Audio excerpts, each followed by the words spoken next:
باپ خود سدھرنا نہیں چاہتا، بیٹے کو سدھارنا چاہتا ہے، ماں سدھرنا نہیں چاہتی، بیٹے کو سدھارنا چاہتی ہے، باپ خود نمازوں کے لیے نہیں جاتا، بچے کو نماز پڑھانا چاہتا ہے، ماں خود وقت پہ پابندی نہیں کرتی لیکن بیٹی کو نمازی بنانا چاہتی ہے۔ یاد رکھو میرے بھائیوں، تربیت میں ایک بڑا حصہ یہ ہے کہ آپ کی نیکی کا اثر آپ کی اولاد تک پہنچتا ہے، اور یہ پہنچنا چاہیے، یہ میری اور آپ کی ذمہ داری بنتی ہے، اس بات کا بھی مجھ کو اور آپ کو خیال رکھنا چاہیے۔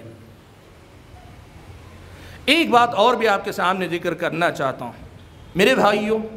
تربیت کے باب میں ہمارے سماج کے اندر بڑی افراط و تفرید کا ہم اور آپ شکار ہیں۔ کچھ والدین ہیں جو بچپن سے بچوں پر اتنی سختی کرتے ہیں، ان کو لگتا ہے کہ اچھی تربیت کے لیے ضروری ہے کہ بچوں کو خوب مارا پیٹا جائے، ڈرا کے رکھا جائے، دھمکا کے رکھا جائے کہ ذرا سا آنکھیں تیز کریں تو بچے سہم جائیں، دب جائیں۔ اور کچھ والدین یہ سمجھتے ہیں کہ نہیں، بچوں سے محبت کرنی چاہیے، اتنی محبت ہوتی ہے کہ محبت ہی میں بچہ ساری زندگی نکال لے جاتا ہے، کس قدر زیادہ بگڑ جاتا ہے اندازہ نہیں۔ اس سلسلے میں آپ کے سامنے ایک بات رکھوں، عبد الملک ابن مروان کا ایک جملہ ہے، یہ عربوں کے رواج کی روشنی میں اس نے کہا ہے، لیکن میں آپ کے سامنے یہ بات کہوں کہ یہ جو بات عبد الملک ابن مروان کی ہے، شریعت اسلامیہ کی عمومی دلائل سے اس بات کی تائید ہوتی ہے۔ وہ کہتے ہیں اپنے بچوں کی تربیت کا طریقہ یہ ہونا چاہیے کہ داعب ابنک سبعا وأدبہ سبعا وصاحبہ سبعا ثم اترک الحبل علی غاربہ۔ وہ کہتے ہیں کہ اپنے بچوں کو جو ہے 7 سال تک خوب لاڑ پیار کرو، 7 سال تک بچوں کے ساتھ لاڑ پیار ہونا چاہیے۔ ایک بچے کی صحیح نشو نما کے لیے اسے پیار کرنا، اسے بوسہ دینا، کبھی اس کے ساتھ کھیلنا، اسے کھلانا، لاڑ پیار، اور کبھی جو ہے اسے ڈرانا، اور ڈرانا بھی ایسے کہ جس کے اندر شفقت کا پہلو رہے، یہ دونوں چیزیں اس کو مداعبت کہتے ہیں۔ داعب ابنک سبعا، یہ ملی جلی کیفیت 7 سال تک رہے۔ پھر کہا وَأَدِّبْهُ سَبْعًا، 7 سے لے کے 14 سال تک بچے کے ساتھ معاملہ یہ ہونا چاہیے کہ اسے آداب سکھاؤ، جینے کا سلیقہ سکھاؤ، کھانا پینا، اٹھنا بیٹھنا، چلنا پھرنا، لوگوں کے ساتھ معاملات کرنا، یہ زندگی جینے کے جتنے سلیقہ ہے، جتنے آداب ہیں، یہ 7 سے 14 سال کے درمیان بچے کو مکمل آ جانے چاہیے۔ اور اس کے بعد کہا وَصَاحِبْهُ سَبْعًا، پھر 14 سال سے 21 سال کی عمر تک اپنے بچے کو اپنے ساتھ رکھا کرو۔ اہل علم نے لکھا کہ اس کا مطلب یہ کہ اپنی نگرانی میں رکھا کرو، کسی ذمہ داری پر رکھو، تم کوئی کام کرنے جا رہے ہو اپنے بچے کو اپنے ساتھ لے کر جاؤ تاکہ تمہارا تجربہ تمہارے بچے کے اندر منتقل ہو۔ تم تاجر ہو، تمہاری مہارت اپنے بچے کے اندر منتقل ہو، تم ذمہ دار ہو، ذمہ داری کی وہ صفات تمہارے بچے کے اندر منتقل ہو، جو تمہاری خوبیاں ہیں باپ کی حیثیت سے اپنے بچے کے اندر منتقل کرنے کی کوشش کرو۔ اگر یہ تینوں مراحل متوازن انداز میں اپنے اپنے وقت میں طے پا جاتے ہیں، کہ ثم اترک الحبل علی غاربہ، اگر یہ صحیح ہو جائیں تو پھر تمہیں فکر کرنے کی ضرورت نہیں، یہ بچہ کہیں بھی جائے گا، یہ کامیاب ہوگا۔ ایسے بچے کی فکر کرنے کی ضرورت نہیں جس کی تربیت تم نے اتنے اچھے انداز میں کی ہو۔ میرے بھائیوں، آج ہمارے سماج کے اندر اسی چیز کو سمجھنے کی ضرورت ہے۔ نہ ڈرا سہما کر آپ بچے کی پوری تربیت کر سکتے ہیں، نہ صرف لاڑو پیار سے اپنے بچے کی صحیح تربیت کر سکتے ہیں، بلکہ آپ کو ایک ترتیب، ایک سسٹم کو سمجھ کر بچے کا مزاج، اس کی عمر اور اس کی عمر کے جو مراحل ہیں، اس کے اعتبار سے آپ کو جو ہے بچے کی تربیت کی فکر کرنی چاہیے۔ یہ بات بھی اس کے اندر بہت ہی زیادہ ضروری ہے۔ میرے بھائیوں، اگلی ایک بات آپ کے سامنے یہ بھی ذکر کروں کہ اولاد کی تربیت میں سب سے بنیادی چیز ہے بچے کو تعلیم دینی چاہیے۔ بہت سارے والدین ایسے ہیں جو بچوں کی تعلیم کو صرف معاش سے جوڑ کر دیکھتے ہیں۔ وہ سمجھتے ہیں کہ بچہ اگر پڑھے گا تو کمائے گا، اور اگر اسے کمانے کی ضرورت ہے، ہماری چھوڑی جائیداد بہت ساری ہے، یہ ہمارا اپنا کاروبار ہے، بچہ ہمارے بعد ہمارا کاروبار سنبھال لے گا، تو پھر ایسے والدین اپنے بچوں کی تعلیم کی طرف سے غفلت برتتے ہیں۔ یاد رکھیں، تعلیم روح کی غذا ہے۔ آپ کے کھلائے ہوئے نوالے سے بچے کا جسم بڑھتا ہے، لیکن آپ کی دی ہوئی تعلیم سے بچے کے دل و دماغ کی نشو نما ہوتی ہے۔ اس کی سمجھ کو غذا ملتی ہے، اس کی سوچ سدھرتی ہے، سنورتی ہے۔ آپ اپنے بچے کو جس قدر جسمانی طور پہ مضبوط کرنا چاہتے ہیں، تعلیم کے ذریعے اس بچے کو اسی قدر زیادہ باطنی طور پر اس کی شخصیت کو پروان چڑھانے اور اس کے دل و دماغ کو طاقت دینے، تقویت پہنچانے اور اسے اسی قدر زیادہ سلجھا ہوا انسان بنانے، اور دوسرے الفاظ میں اگر کہیں انسانیت کا سبق پڑھانے کی کوشش کریں۔ اور ہم اس سے آگے بڑھ کر آپ سے یہ کہیں گے، یہ تعلیم صرف انسانیت کا سبق پڑھانے تک کی نہیں، بلکہ اسے اس کے رب کی پہچان دینے والی تعلیم دے، اسے اس کے نبی کی پہچان دینے والی تعلیم دے، اور اسے اس کے دین کی پہچان دینے والی تعلیم دیں۔ یاد رکھیں، وہ ماں باپ جو اپنے بچوں کو بھوک و پیاس سے مار دیں، وہ اتنے بڑے ظالم نہیں ہیں جو جتنے بڑے ظالم وہ ماں باپ ہیں جو اپنے بچوں کو صحیح تعلیم نہیں دے سکتے، نہیں دلوا سکتے۔ اس سوچ کو آپ نکال باہر کیجئے۔ تعلیم کا تعلق معاش سے بنیادی طور پہ نہیں ہے۔ کبھی اللہ تعالیٰ تعلیم کے سہارے معاش دے دے تو یہ اللہ کا فضل ہے، ورنہ تعلیم اصل میں یہ ہماری اور آپ کی روح کی غذا ہے، یہ میرے اور آپ کے دل و دماغ کی ضرورت ہے، یہ ہمارے جسم سے بڑھ کر، ہماری بھوک اور پیاس سے بڑھ کر ہماری تعلیم کی بھوک شدید ہونی چاہیے۔ اس تعلیم کی ہم اور آپ کو فکر کرنی چاہیے۔ میرے بھائیوں، تعلیم کے سلسلے میں جو کوتاہی ہمارے سماج میں ہے، آج ہمارے سماج کے سدھرنے یا نہ سدھرنے کے اندر اس تعلیم کا بہت بڑا اثر ہے۔ ابھی مجھ سے پیش رو مقرر نے آپ کے سامنے توحید کے حوالے سے بات کی، سماج کے بہت سارے بدعقیدگیوں کا تذکرہ کیا۔ میں آپ کو ایک بات بتانا چاہتا ہوں، یاد رکھو، یہ بدعقیدگیاں جہالت کے ساتھ زیادہ پنپتی ہیں۔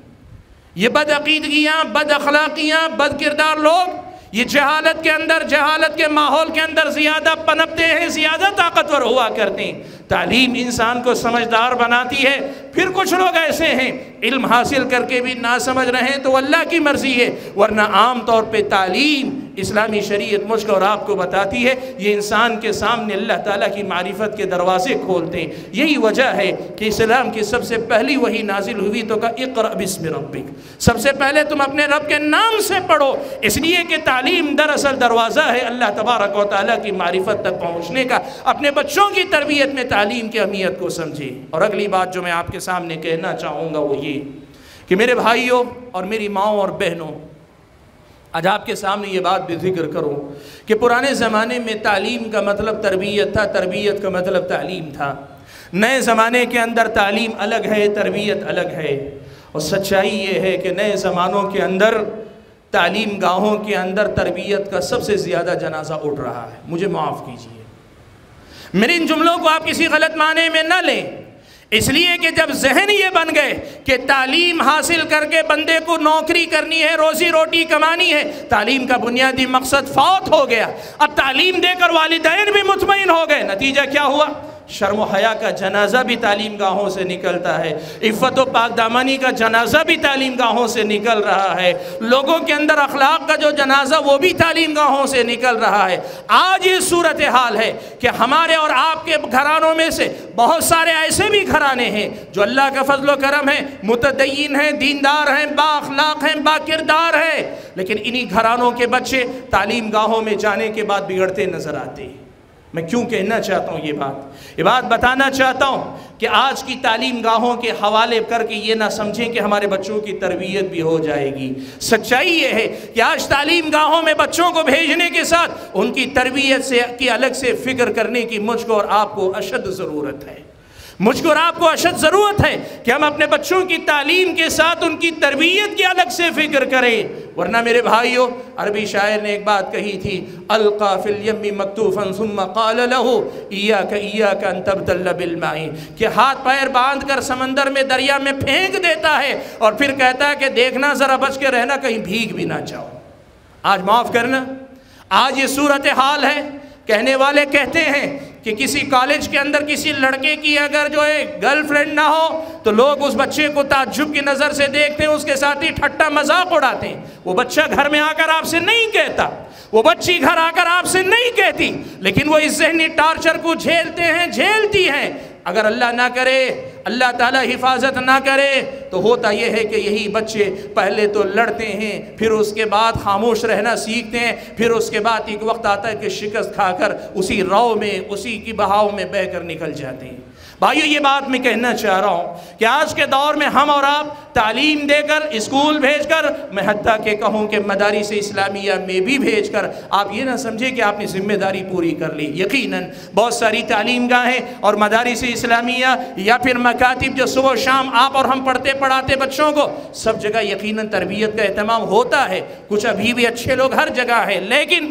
جو بات میں سمجھانا چاہ رہا ہوں آپ کے سامنے وہ یہ کہ صرف تعلیم کا انتظام کر کے آپ مطمئن نہ ہو جائیں، سمجھیں کہ تربیت ایک مستقل ذمہ داری ہے جو مجھے اور آپ کو نبھانی ہے۔ میرے بھائیو، تربیت کے باب میں ایک بات اور میں بڑی اہم آپ کے سامنے کہنا چاہتا ہوں، اور وہ بات یہ ہے کہ ہم اور آپ اس بات کو یاد رکھیں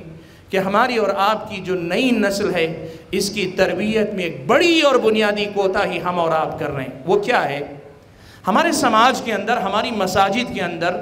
مکتب کا نظام بڑا کمزور ہے یا نہیں؟ مکتب کی تعلیم، صبح کا مکتب، شام کا مکتب، جس مکتب میں جا کر بچہ قرآن پڑھنا سیکھتا ہے،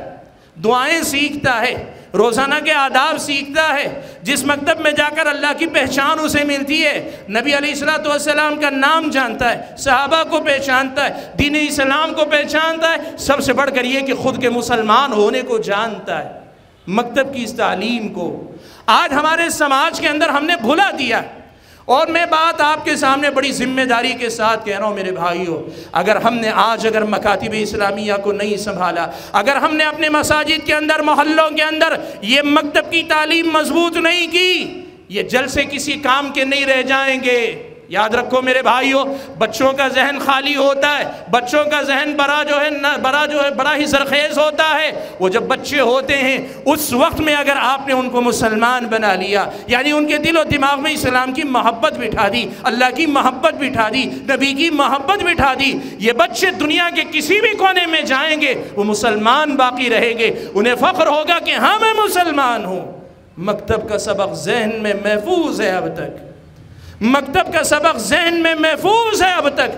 مجھ پر نہیں ہوتا ہے اثر اور کسی کا۔ لیکن اگر ہم نے یہ نہیں کیا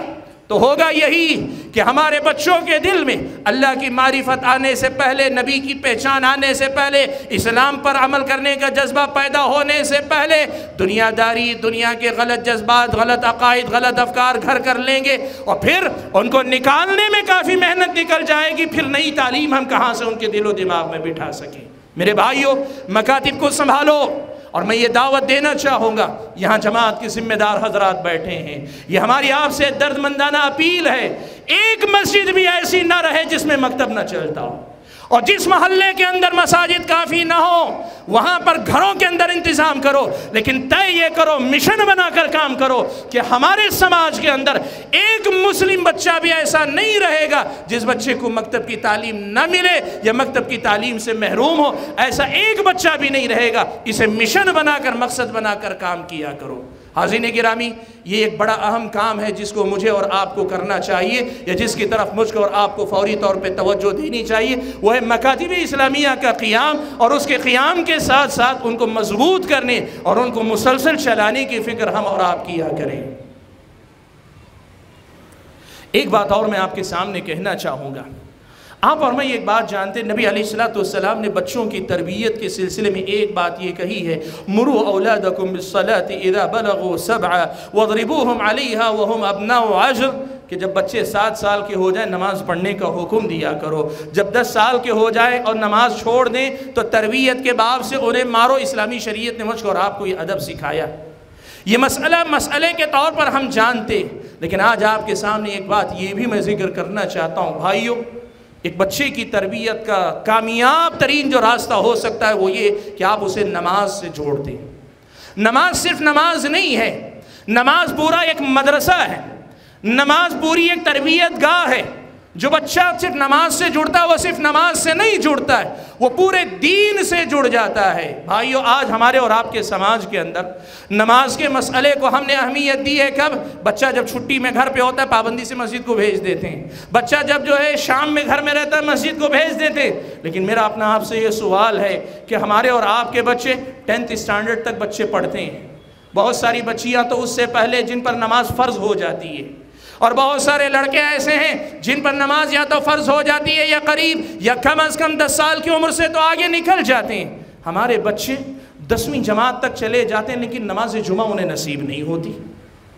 کیسی تربیت ہم اور آپ اپنے بچوں کی کر رہے ہیں؟ میں آج آپ کے سامنے یہ بات بتانا چاہتا ہوں بھائیو، نماز تربیت کے باب میں بڑی اہمیت رکھتی ہے۔ نماز اپنے آپ میں تربیت کا بہت بڑا مدرسہ ہے۔ نماز صرف نماز نہیں ہے، ایک بہت بڑا مدرسہ ہے۔ اس لیے اپنے بچوں کو نماز سے جوڑنے کی فکر کیا کرو۔ جو والدین اپنے بچوں کو نماز سے جوڑتے ہیں ان کی تربیت میں انہیں بڑی مدد ملتی ہے، اور بغیر نماز سے جوڑے آپ تربیت کرنا چاہیں گے آپ ناکام ہو جائیں گے۔ میرے بھائیو، نماز کے معاملے میں، نماز کے سلسلے میں ہمارے اور آپ کے سماج کے اندر اس بات کی طرف توجہ دینی چاہیے۔ عام طور پہ والدین کی شکایت یہ ہوتی ہے کہ بچہ اسکول جاتا ہے، اسکول سے آنے تک شام کے 3 بج جاتے ہیں، 4 بج جاتے ہیں، 5 بج جاتے ہیں۔ ظہر اور عصر کی نماز عام طور پہ بچے نہیں پڑھا کرتے، یا جمعہ کی نماز نہیں پڑھا کرتے۔ بھائیو دیکھو، اگر والدین میں سے کوئی ایک جا کر اسکول والوں سے بات کریں گے کہ ہم اپنے بچے کو نماز پڑھانے کے لیے لے جانا چاہتے ہیں، اسکول والے یہ کہیں گے کہ نہیں، ہم انتظام نہیں کر سکتے، چھٹی نہیں دے سکتے۔ لیکن سارے مسلمان والدین جا کر بیک وقت اگر مینجمنٹ سے بات کریں تو کیا مینجمنٹ کو اس کی فکر نہیں کہ اتنے بچوں کا مسئلہ ہے، اگر یہ سارے بچے اگر اسکول سے نکل گئے ہمارا اسکول کیسے چلے گا؟ وہ آپ کے لیے راستہ کھولیں گے۔ اپنے بچوں کو نمازی بناؤ کہ نماز کے بغیر تربیت ادھوری ہے، اور نماز کے بغیر تربیت کا خواب صرف خواب رہے گا، کبھی شرمندہ تعبیر نہیں ہو سکتا ہے۔ اس لیے میرے بھائیوں، اپنے بچوں کی تربیت میں نماز تو دین کا رکن ہے لیکن ساتھ ساتھ تربیت کا بہت بڑا راستہ ہے۔ اس حوالے سے بھی اپنے بچوں کو نمازی بنانے کی فکر کیا کرو۔ ایک بات اور بھی آپ کے سامنے مجھے بچوں کی تربیت کے حوالے سے کہنا ہے۔ ہمارے سماج میں تربیت کے تعلق سے بڑے غلط تصورات بیٹھے ہوئے ہیں، اور ان میں سے ایک تصور یہ بھی ہے کہ بچہ اگر 8 سال کا ہو گیا اب اس کو مارنا نہیں چاہیے، 10 سال کا ہو گیا ڈانٹنا نہیں چاہیے، بچہ بلوغت کی عمر کو پہنچ گیا، بچہ بڑا ہو گیا، اب اس کو ڈانٹنا نہیں چاہیے۔ یاد رکھو، ماں باپ اگر بوڑھے ہو جائیں تو ماں باپ ہی رہتے ہیں، بچہ اگر خود ماں باپ کی زندگی میں بڑھاپے کی دہلیز پہ قدم رکھ رہا ہے تب بھی وہ بچہ ہی ہے، یہ ہم مان کر چلیں۔ اور والدین کو یہ بات سمجھنی چاہیے کہ ان کا حق رہتا ہے کہ جب کبھی بچے کو غلطی کرتے ہوئے دیکھیں اسے ٹوکیں، اسے تنبیہ کریں۔ یہ تصور غلط ہے کہ اتنے سال کا ہو گیا تو ڈانٹیں گے نہیں، اتنے سال کا ہو گیا تو ٹوکیں گے نہیں، اتنے سال کی ہو گئی تو ذرا زور سے بولیں گے نہیں، غلط تصور ہے۔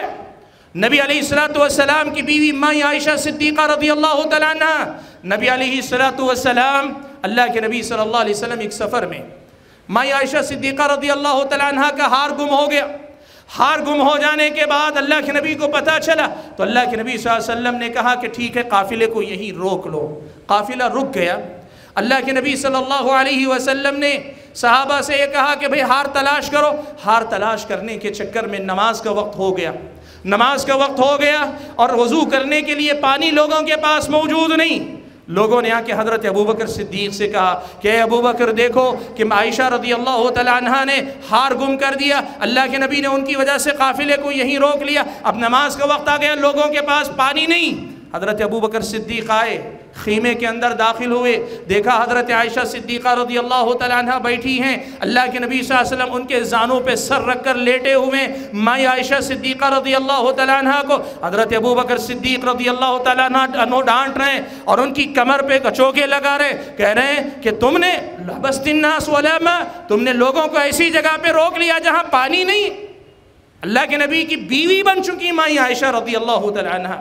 نبی کی بیوی بنا دی گئی، لیکن ابو بکر کے لیے وہ آج بھی بیٹی ہیں، اور جو غلطی ہوئی حضرت عائشہ رضی اللہ تعالیٰ عنہ سے اس پر حضرت ابو بکر رضی اللہ تعالیٰ عنہ نے ٹوک بھی رہے ہیں۔ بھائیوں میں کہنا کیا چاہتا ہوں، تربیت کی کوئی عمر نہیں ہوتی ہے، ماں باپ ہوتے ہیں، سرپرست ہوتے ہیں، بڑے ہوتے ہیں، اور وہ جو اپنے آپ کو اتنا بڑا سمجھتے ہیں کہ اپنے والدین کے مقابلے میں بڑا سمجھتے ہیں، ان کو سمجھنا چاہیے کہ آپ بھی بڑے ہوں گے، آپ کی اولاد آپ کے مقابلے میں بڑی ہو جائے گی۔ اس لیے اسلامی شریعت کے اس تصور کو زندہ رکھو کہ ہمارے اپنے بچوں کی تربیت ہم ہر حال میں کریں گے، کوئی عمر نہیں، کوئی مرحلہ نہیں جہاں پہنچ کر تربیت کا عمل ختم ہو جائے۔ اور آخری بات جو میں اپنے وقت ختم ہونے سے پہلے کہنا چاہتا ہوں، بھائیو ہم تربیت کے باب میں پلاننگ پر بہت زیادہ بھروسہ کرتے ہیں، ہونا چاہیے۔ اللہ تبارک و تعالیٰ نے دنیا کو اسباب سے جوڑ کے رکھا ہے، آپ تدبیر اختیار کیجئے، اچھی سے اچھی تدبیر اختیار کیجئے، پلاننگ کیجئے، اپنے بچوں کی اچھی تربیت کیجئے۔ لیکن ایک بڑی اہم بات ہے جس کی طرف سے ہم اور آپ غافل ہیں، وہ ہے اپنے بچوں کی نیکی اور ان کے جو ہے تربیت کے لیے اللہ تعالیٰ سے دعا بھی مانگا کیجیے۔ بہت سارے لوگ ہیں جو دعا کے معاملے میں بڑی غفلت برتتے ہیں، وہ سمجھتے ہیں میں نے فلاں مدرسے میں تعلیم دلوائی ہے، فلاں اسکول میں نے رکھا ہے، فلاں عالم کو میں نے اس کی تربیت کے لیے متعین کیا، فلاں کیا۔ آپ نے تدبیر کی ہے، اور تدبیر سے بڑی تدبیر یہ ہے کہ اللہ تبارک و تعالیٰ کے سامنے آپ اپنا دامن پھیلائیں۔ سبحان اللہ، قرآن مجید پڑھ کر دیکھو، انبیاء علیہم السلام کی دعائیں اگر آپ دیکھیں گے تو انبیاء علیہم السلام کی دعاؤں میں ایک نمایاں دعا وہ اپنی اولاد کی نیکی اور ان کے سدھار کے لیے دعا کیا کرتے تھے۔ حضرت ابراہیم علیہ السلام کی یہ دعا اللہ تبارک و تعالیٰ نے قرآن مجید کے اندر نقل فرمائی، وہ دعا کرتے ہیں وَجُنُبْنِي وَبَنِيَّ أَن نَعْبُدَ الْأَصْنَامِ، اے میرے رب میری اور میری اولاد کی حفاظت کر کہ کہیں ہم عبادت کرنے نہ لگ جائیں ان بتوں کی۔ سبحان اللہ، سلف صالحین میں سے بعض نے حضرت ابراہیم علیہ السلام کی یہ دعا پڑھنے کے بعد ایک جملہ کہا وَمَن يَأْمَنُ بَعْدَكَ يَا ابراہیم، اے ابراہیم آپ تو امام توحید ہیں، اگر آپ اپنے بچوں پر شرک کی طرف سے ڈر محسوس کر سکتے ہیں تو دنیا میں کون مطمئن ہو سکتا ہے کہ وہ شرک سے بچ جائے گا۔ میرے بھائیوں، اپنی اولاد کے لیے دعا کیا کرو۔ حضرت ابراہیم اپنے لیے دعا کر رہے ہیں، ربی انی اسکنت من ذریتی بواد غیر ذی زرع، اللہ تعالیٰ میں نے اپنی اولاد کو بھی، اپنی بیوی کو ایسی جگہ پہ چھوڑا ہے جو وادی غیر ذی زرع ہے، قابل کاشت نہیں، بے آب و گیا زمین ہے، لیکن اللہ تعالیٰ تجھ پہ بھروسہ کر کے چھوڑ کے جا رہا ہوں۔ اللہ کے سامنے دامن پھیلایا کرو۔ میرے بھائیوں، ہم تربیت کے لیے جتنی محنت کرتے ہیں اس کے ساتھ ساتھ اسی قدر اس سے بڑھ کر اللہ تعالیٰ کے سامنے دعا کرنے کی بھی کوشش کریں۔ جس دن ہم لوگ اللہ تعالیٰ کے سامنے دوا اور دعا یعنی اسباب بھی اختیار کریں گے، دعا بھی کریں گے، ہم اللہ سے امید کرتے ہیں کہ اللہ تعالیٰ ہماری اور آپ کے اولاد کو نیک اور صالح بنائے گا۔ مجھے باتیں زیادہ نہیں کہنی، یہی کچھ منتخب باتیں تھیں۔ ویسے جیسے میں نے کہا کہ یہ عنوان اس قدر عام ہے کہ ہم اور آپ نے بارہا سنا ہے، لیکن کچھ اہم باتیں تھیں جن کی طرف مجھے توجہ دلانی تھی، اسی لیے میں نے اس عنوان کا انتخاب کیا۔ اللہ سے میں دعا کرتا ہوں کہ اللہ تعالیٰ مجھے اور آپ سبھی حضرات اور خواتین کو جو باتیں کہیں سنی گئی ہیں کہنے اور سننے سے زیادہ سمجھ کر عمل پیرا ہونے کی توفیق عطا فرمائے۔ آمین وآخر دعوانا الحمدللہ رب العالمین۔